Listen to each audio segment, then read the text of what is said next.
Hello, ചിഞ്ചസ് of ഫാമിലിയിലേക്ക് എല്ലാവർക്കും സ്വാഗതം. ആദ്യമായിട്ടാണ് ഈ ചാനൽ കാണുന്നതെങ്കിൽ ഒന്ന് സബ്സ്ക്രൈബ് ചെയ്തേക്കണേ. പവിത്രത്തിൻ്റെ ഇന്നത്തെ എപ്പിസോഡ് തുടങ്ങുന്നത് തന്നെ വേദയുടെ കാലിൽ തൈലിട്ട് കൊടുക്കുന്നത് കണ്ടുകൊണ്ട് വരുന്ന കമലയാണ്. പിന്നീട് കാണിക്കുന്നത് ശങ്കരനാരായണനോട് കാര്യങ്ങൾ സംസാരിക്കാൻ പോകുന്ന ശ്രീകാന്തിനെയാണ്. ശ്രീകാന്ത് ശങ്കരനാരായണനോട് വർഷ പറഞ്ഞ പോലെ സ്വത്തിൻ്റെ കാര്യങ്ങൾ സംസാരിക്കാനായി പോയത്. എന്നാൽ ശ്രീകാന്തിന് അതിന് കഴിഞ്ഞില്ല.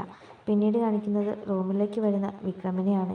വിക്രമിനെ കണ്ടതും വേദ പറയുന്നുണ്ട് തനിക്ക് പല്ല് തേക്കാൻ പുറത്തു പോകണമെന്നും എന്നെ ഒന്ന് താങ്ങി പിടിക്കണമെന്നും.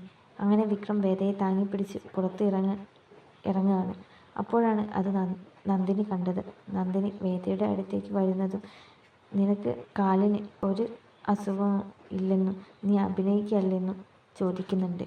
എന്നാൽ താൻ വിക്രമിൻ്റെ തോളിൽ കയറാൻ വേണ്ടി വെറുതെ അഭിനയിക്കുകയാണെന്ന് പറയാണ് വേദ. ഇത് കേട്ട് നന്ദിനി കമലയെ വിളിക്കുകയാണ്. ഇത് കണ്ടതും വേദ വീണതായി അഭിനയിക്കുകയും വിക്രമിനെ ഉറക്കി വിളിക്കുകയാണ്. വിക്രം വന്നതും കരയുന്നതായി അഭിനയിച്ച് നന്ദിനി തള്ളിയിട്ടതാണെന്ന് പറയാണ് വേദ. പിന്നീട് കാണിക്കുന്നത് പറമ്പിൽ പണിയെടുക്കുന്ന സുധാകരനെയും കമലയുമാണ്.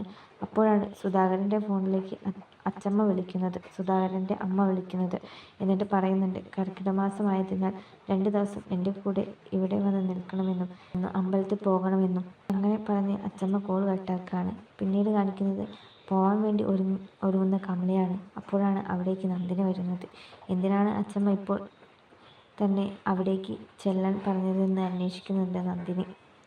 എന്നാൽ കമലയും ശ്രീജിയും നന്ദിനിയോട് കള്ളം പറയാണ്. അങ്ങനെ കമല ഇറങ്ങുകയാണ്. ഇതോടുകൂടി പവിത്രത്തിൻ്റെ ഇന്നത്തെ എപ്പിസോഡ് അവസാനിക്കുകയാണ്. അടുത്ത എപ്പിസോഡായിട്ട് വരുന്നവരെ ടാറ്റാ, ബൈ ബൈ.